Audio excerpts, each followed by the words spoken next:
Welcome, this is D.L. Hughes from VelocityWriting.com, where you learn to write with speed, passion, purpose, and profitability. The big excuses for stalled writing? Well, people say they have no time to write, or they edit while they write. And of course, there is the big granddaddy catch-all excuse, so-called writer's block. I'd say the excuses come from the same source. People are not writing in harmony with the way their brain functions. They think they can fool Mother Nature and neuroscience. As a result, writers are usually at one of these extremes. Either they don't know what to think, or they get a case of brain flood and they can't focus on a subset of all the different things they think. The reality is you cannot turn vague ideas into a book, fiction or nonfiction, in the nanoseconds before your fingers hit the keyboard.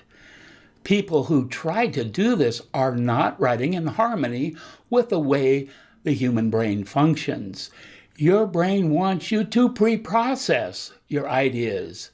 How to do that is coming up right now.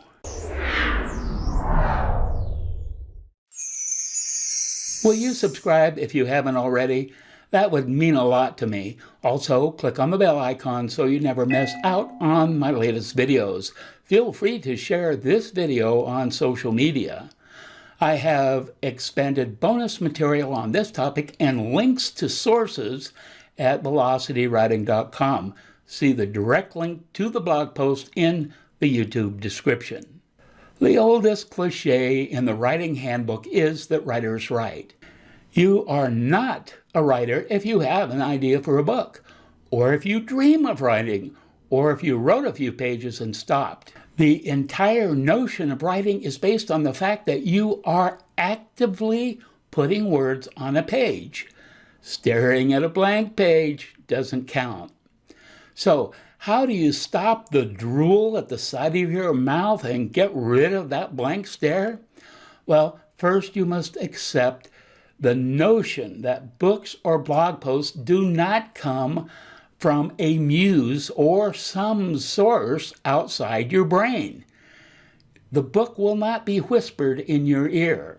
You feed your brain with reading, viewing, listening, or personal experiences. When it comes to a writing project, it's your job to pre-process, pre-digest what you feed your brain. Now, your brain organizes that diverse content, and that is what allows you to produce unique content.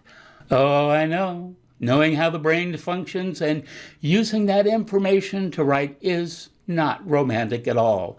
You think you'll lose all the drama associated with writing. You won't need to suffer for your art. So sad. But wait, what if you could have all the benefits of your creativity, write with genuine freedom, and not need to feel blocked or always being making excuses for not writing? That would be cool, right?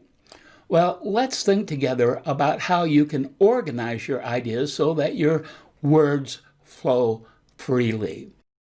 I have already asked you to agree with me about one concept that most aspiring writers dismiss. That is that you must feed your brain with inspiration from reading, viewing, listening, or personal experiences.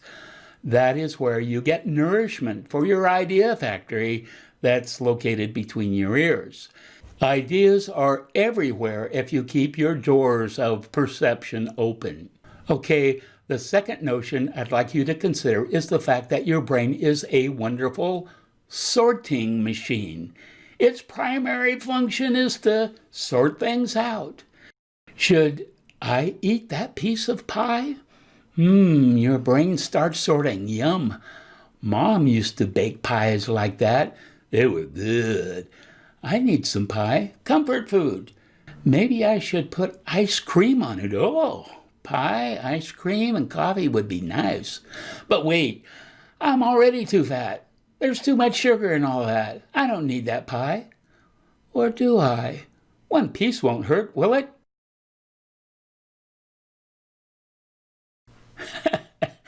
You see, your brain sorts the different ideas that were already there.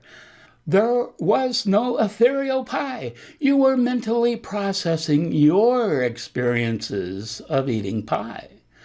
So that's my second premise. Your brain sorts the information it has already stored. That's why you want to make your brain a storehouse. Yes, your brain comes up with new combinations based on that information. In its simplest form, that is the cognitive process. It is the electrochemical synapses making connections that we turn into tangible activity, whether it be by eating or writing. That sorting is how we create plots and characters and form sentences and paragraphs that make the books and blog posts we write. Now we come to my big point. How can you help your brain organize your ideas so that the words will flow like a river? Well, first, feed your brain. I'm repeating myself here, but this is important.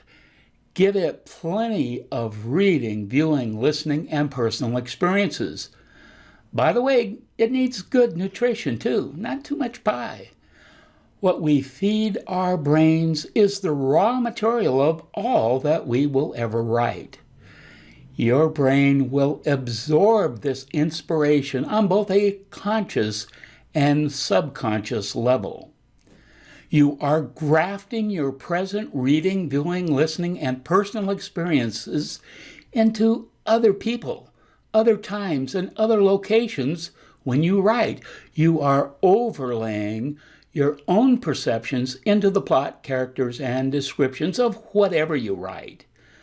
You cannot escape this no matter if you're writing about the past, like Victorian times, or projecting into the future. Everything is based on the present content of your brain. Second, give your brain an organizing principle. Random inspiration is just that until you focus it. What is an organizing principle? Well, for writers, it is the title of a book, maybe a chapter, or the title of a blog post. And it's okay if it's just a working title. You can sort that out later. Sorry for the pun.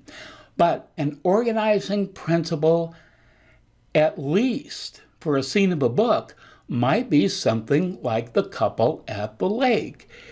As we see here, your brain will sort the information within it based on the organizing principle you give it.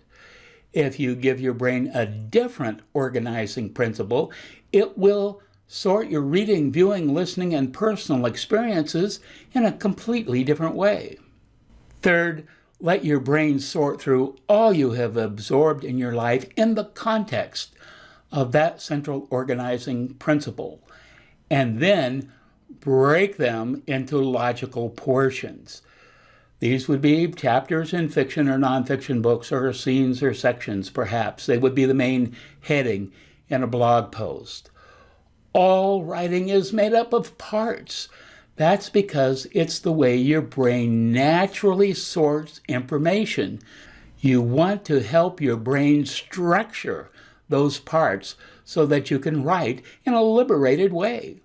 By the way, when you break out parts like this, the brain of your reader connects to them and they can read it in a liberated way also. Reader minds are always sorting too, and structure you create helps them do exactly that. Okay, you see, I am talking about outlining your book or blog post. I feel no shame about that. As I always say, an outline is a map. It does not trap you into following a certain path. You always have the freedom to take side trips. But when you get lost and your brain goes numb, you'll want to look at your map to get back on track. Have a tangible map on paper or on your computer screen, not just one in your head. Once you have your ideas and bits and pieces of writing in one place, you can get back and just let the words cascade out of your mind. This is how the human brain wants to work, and you don't want to do anything to block that organic flow. This is why I have problems with writers who say they can write without an outline, or write by the seat of their pants, as they like to say. Oh, 99.5% of the people can't do it. Most who can eventually complain about writer's block. I know, we all want to pull books and blog posts out of our brain like a magician pulls a rabbit out of his hat. But here's the big news. The magician puts the rabbit in his hat before the show goes on. Famous French scientist Louis Pasteur said, "Chance favors the prepared mind." I totally agree. Organize your writing ideas before you write your first word. Have a great writing day.